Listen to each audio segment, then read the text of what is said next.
Igsoon, maayong adlaw kaninyong tanan. Kining video nga inyong mapaniminawan karon, tubag kini sa usa ka komento nga gikomentaryohan sa usa ka seminaristang Katoliko nga mao si Eugene Pellegrino Gapo. O ang komento nga iyang gikomentaryohan mao kini: kinsa may naghimo nga Santo Papa ni Pedro? Kamo bang mga Katoliko o si Jesucristo? Kung si Jesucristo man ang naghimo nga Santo Papa ni Pedro, naabay kasulatan nga si Jesucristo nag-ingon ngadto kang Pedro, ikaw Pedro, gikan karon Santo Papa naka sa Katoliko. Mao kini ang video nga gikomentaryohan ni Eugene Pellegrino Gapo, nga video sa among mahal nga magtutudlo usa atong paminawon ang maong video sa among mahal nga magtutudlo. Mao kini kasulatan? Ha? Kinsa may gagaba nga Santo Papa ni Pedro? Kamong Katoliko o si Jesus? Diba? Lagi ba? Mingon mo nga si Jesus gagamag Santo Papa ni Pedro, asa may kasulatan ni Jesus ni Pedro? Mao kadto ang video sa gikomentaryohan sa usa ka seminaristang Katoliko nga mao si Eugene Gapo. O kini nga argumento tinaw og takaw kaayo sa iyang video na iyang giakseptar nga aduna gyoy kasulatan nga mabasa gikan kang Jesucristo. O ang maong kasulatan mao ang Biblia. Busa atong paminaw na usab ang iyang pahayag. Imo niyang pahayag nga matod pa niya nga kinsa mo jud kung naghimo ana ni Santo Papa ni San Pedro Katoliko ra. Asa mo kung may kasulatan ni si Kristo naghimo? Si Kristo nag-ingon na ikaw Pedro, himuon kang Santo Papa. O ni iyang reklamo sa iyang pamahayag karon ang pangutana na aba sa Biblia nga si San Pedro gihimo gid ni Kristo nga Santo Papa na gid tay kasulatan nga matod pa sa iyang pangayag. Kasulatan? Wala. Basta Karon tinaw kaayo mga igsoon nga iyang gidawat nga may mabasa gayud sa Biblia na letra por letra nga si Ginoong Jesucristo nag-ingon kang Pedro, ikaw Pedro, gikan karon Santo Papa naka sa Katoliko. Atong paminawon ang maong sita sa Biblia nga iyang basahon kung tinuod ba gayon ang iyang pamatuon. Mateo Kapitulo 16, versikulo 19, naingon siya, 18. Kung busa sultihan ko ikaw Pedro, ikaw sa kabato, o nining batong sukalanan, tukudon ko nga kung iglesia, bisan gani ang kamatayon dili kayo makabulan niini. 19, ihatag ko tanimo ang mga yawi sa gingharian sa langit, ang imong idili din syuta, idili isang dito sa langit, ang imong itugot din sa yuta, itugot usab dito sa langit. Tanawan ninyo mga igsoon, nilugmaw na ang iyang kabutbuton o kabatakon. Ngano man, iyang gidawat ang maong argumento nga kuno. Doon na diyo'y kasulatan nga mabasa sa Biblia nga si Jesucristo diyon lagi kuno. Ang naghimo kang Pedro nga ingon nga Santo Papa nilang mga Katoliko. O ang sita sa Biblia nga iyang gibasa, mao ang Matthew 16, 18 ngadto sa 19, doon na ba'y dibanggit dito si Jesucristo nga nag-ingon, ikaw Pedro, Santo Papa naka sa Katoliko? Wala mga igsoon. Niya atong basahon pagbalik ang maong sitas nga iyang gibasa. Matthew 16, versikulo 18 ngadto sa 19. Og sultihan ko ikaw, nga ikaw mao si Pedro, og sa ibabaw ni ining bato, pagatukuron ko ang akong iglesia, O ang mga gahom sa kamatayon, dili gayon makabuntog kaniya. O hatagan ko ikaw sa mga yawi sa gingarian sa langit, o bisan unsay imong pagabugpuson dinhi sa yuta, didto sa langit pagailhon kini nga binugpos. O bisan unsay imong pagaluagan dinhi sa yuta, didto sa langit pagailhon kini nga linuagan. Mga igsoon, klaro gyud kaayo nga ang sita sa Mateo 16:18 ngadto sa 19, wala in taon magbanggit dito sa pagkasanto papa ni Apostol Pedro. Busa, kini si Eugene Pellegrino Gapo, peligro gyud mo o makuha mo sa iyang binutbot diha kaninyo. Kay tinaw kaayo nga ang iyang mga pamatuod wala uyuni ni Jesucristo o labaw sa tanan. Dili kayo babasa sa Biblia. Karon, lain na usab nga pamatuod ni Eugene may tungod sa iyang binutbot nga pagpatuo diha kaninyo. Nga kuno si Apostol Pedro gihimo ni Jesucristo na Santo Papa sa Katoliko. Niya atong paminaw na usab ang iyang binutbot nga pamahayag sa Biblia. Diri sa asoy ni San Juan, basahan na to.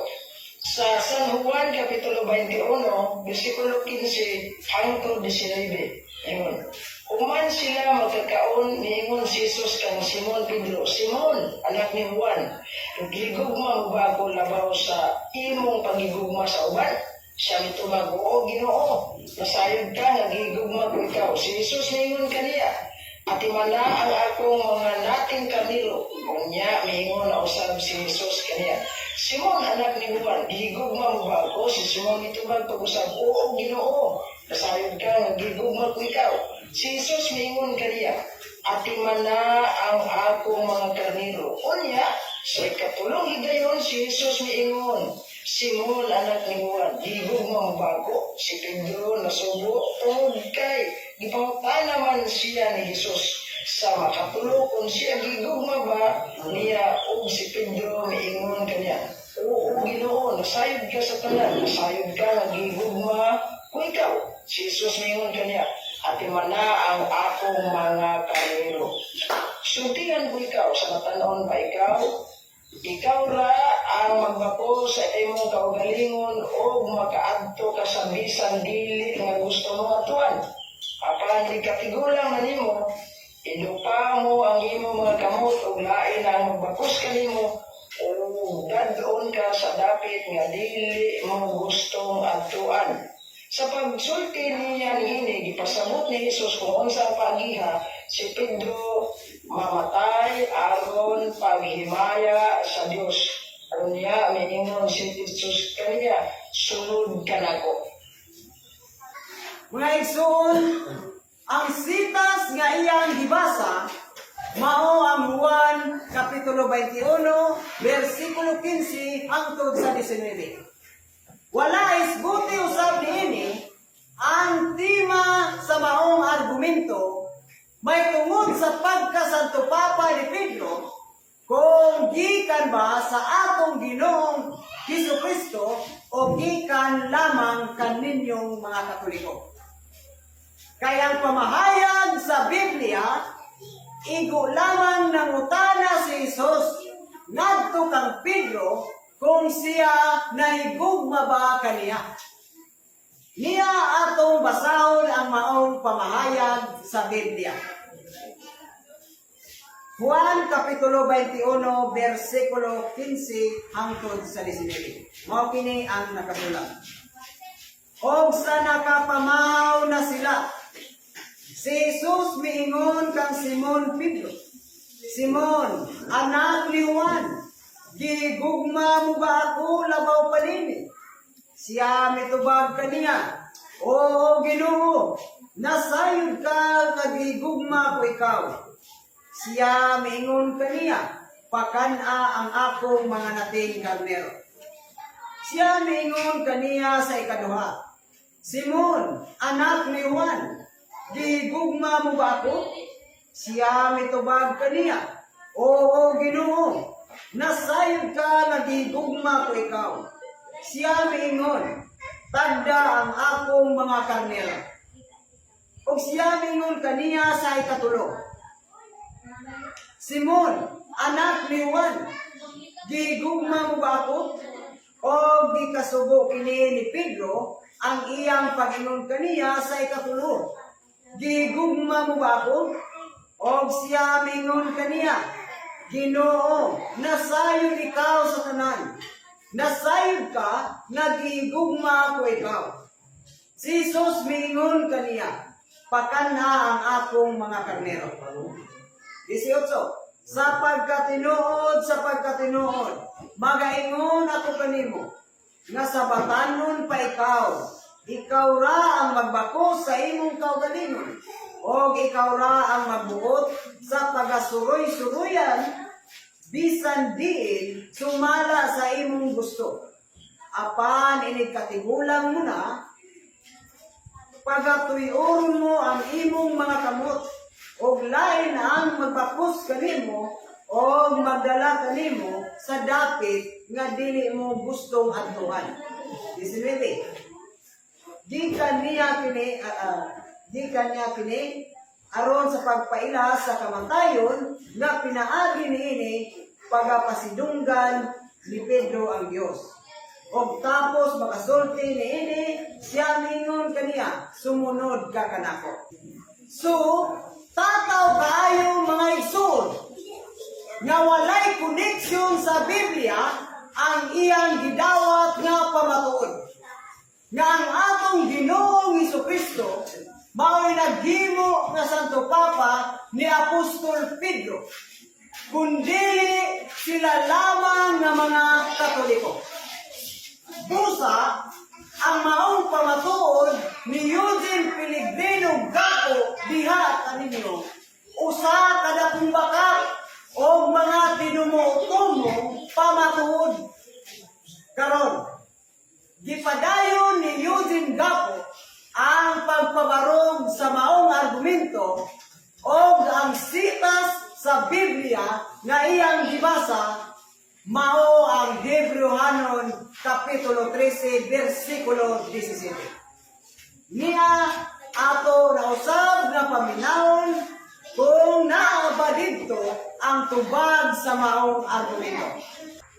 Igiingon sa Biblia, basahon nato ang pahayag sa Biblia. Diri sa gitawag Hebrehanon Kapitulo 13, versikulo 17. Pahurang inyong mga pangulo, ug tumana ang ilang mga subo, kay wala sila'y pahulay sa pagdatiman sa inyong mga kalag sanglit. Naghatag man sila husay sa ilang pag-alagad sa Diyos. Malipay sila kung pagtuman sa ilang kabubuton, kung tahuro ninyo sila. Kaya kung dili masubo sila sa pag-alagad ganinyo, huwag ka na dili makatabang ninyo. Ato nausab nga nabati ang gipahayag sa Biblia nga wala gyud in taon muhaom sa tema nga iyang giargumentuhan. Kaya ang tema sa maong argumento kinsa ang naghimo nga Santo Papa ni Pedro, si Jesucristo ba o kamong mga Katoliko? Wala kini matubag sa mga sita sa Biblia nga iyang gibasa, isip pamatuod nga ang pagkasanto Papa ni Pedro binuhat ba ni Jesucristo. Busa nagpabilin nga ang maong tema wala mapamatod o dili yung tinuod nga ang gipatuuhang Santo Papa binuhat ni Jesucristo. Niya atong basahon pag-usab ang pamahayag sa Biblia sa Hebreo 13:17. Atong basahon. Tahura ang inyong mga pangulo, o tumana ang ilang mga subo. Kini sila walay pahulay sa pag-atiman sa inyong mga kalag. Kay maghatag man sila husay sa ilang pag-alagad sa Dios. Malipay sila sa pagtuman sa ilang buluhaton, kung tahuron ninyo sila.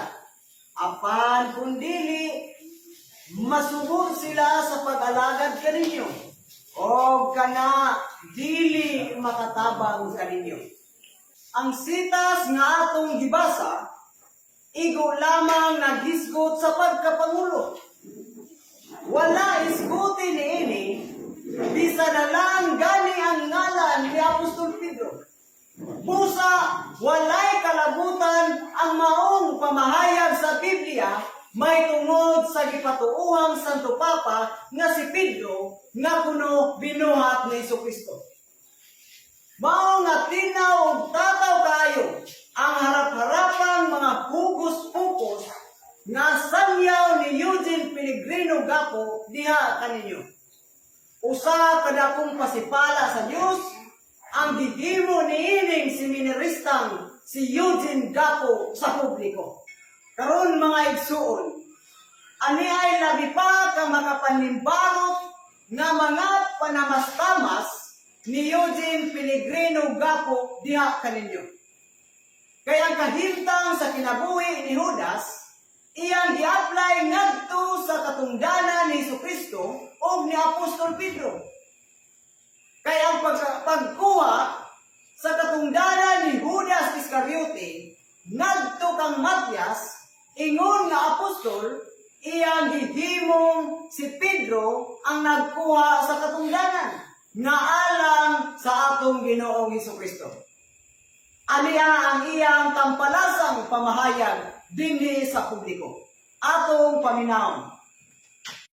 Kaya giingon man ni Kristo sa Biblia, ipasabot ni Kristo nga naagyoy mupuli sa iyong katungdanan. Mauna, nga ang giingon sa asoy ni San Lucas dinhi sa sulat niya sa buhat sa mga apostoles.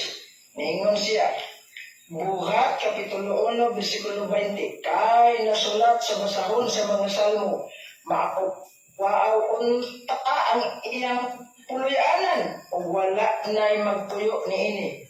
O nasulat usab, pupuli kaniya sa iyang katungdanan. Mao kini ang usa kada kong limbong o mapasipad-anong mga pagsangyaw niining taong si Eugene Pellegrino Gapo. Nga ang pamagat sa iyang mga post videos, Team Lakbay Katoliko. Nga naman, tungod kay ang pagsabot sa maong sitas sa buhat 1:20, dili ang katungdanan ni Jesucristo ang ipakuha ni Pedro. Nga sama sa buot niyang ipatuo dinhi sa publiko nga ang nagkuha sa katungdanan mao si Pedro o ang ikuhaan mao si Jesucristo. Ang labing tinuod mga igsuon, sa walay dugang o walay lipat-lipat nga pagsangyaw dinhi sa publiko, dili si Pedro ang nagkuha og katungdanan gikan ni Jesucristo. Walay kalambigitan kini sa ilang kinabuhi. Kaya ang gipasabot ni Apostol Pedro niini, mauman ang pagkuha sa katungdanan ni Judas Iscariote ngadto kang Matias. Atong sugdan sa pagbasa gikan sa buhat kapitulo 1 bersikulo 12 ngadto sa 26.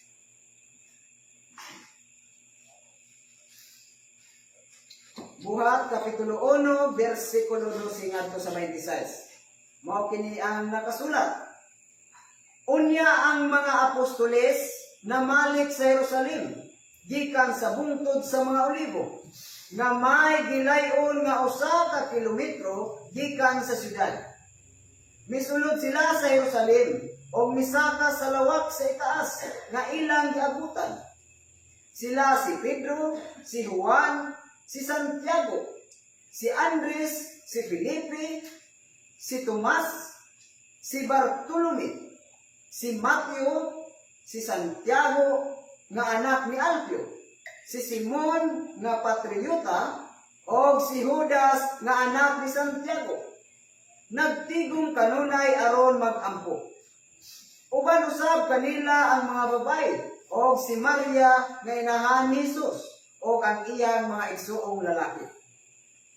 15. Usa ka adlaw ni ana samtang nagtigom ang mga 120 ka mga magtotoo, mitindog si Pedro ug mingon, mga igsuon, kinahanglan nga matuman ang bahin sa kasulatan diin ang Espiritu Santo pinaagi kang David. Mitagna may tungod kang Judas nga mitultol sa mga tao nga nagdakop kang Hesus. Si Judas usa kasakop kanhi sa atong pundo, kay napili man siya aron may apil sa atong buluhaton. Kadto si Judas mipalit og uma, ginamit ang salapi nga gibayad kaniya tungod sa iyang nautang buhat. Nahulog siya didto nga naguna ang ulo o namatay na nahagwa ang iyang tinaid. Ang tanan mga tao nga nagpuyo sa Jerusalem, nakabalita niini, busa sa ilang pinulungan, ginganlan nilag Akildama ang maong uma, nga sa ato pa ang uma sa dugo. 20. Kay kini na nasulat sa basahon sa mga salmo, mahimo untang mingaw ang iyang puluyanan, o wala na'y magpuyo nini, o kini nasulat usab, aduna untay mo puli kaniya sa iyang katungdanan.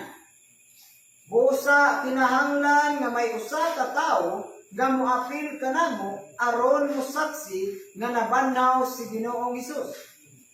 Kinahanglan nga siya kanunay nakakuyog kanamo sulod sa panahon nga ang Ginoong Hesus natig-uban pa kanato sukad sa panahon sa pagpamunyag ni Juan hangtod sa adlaw nga si Hesus gibayaw ngadto sa langit.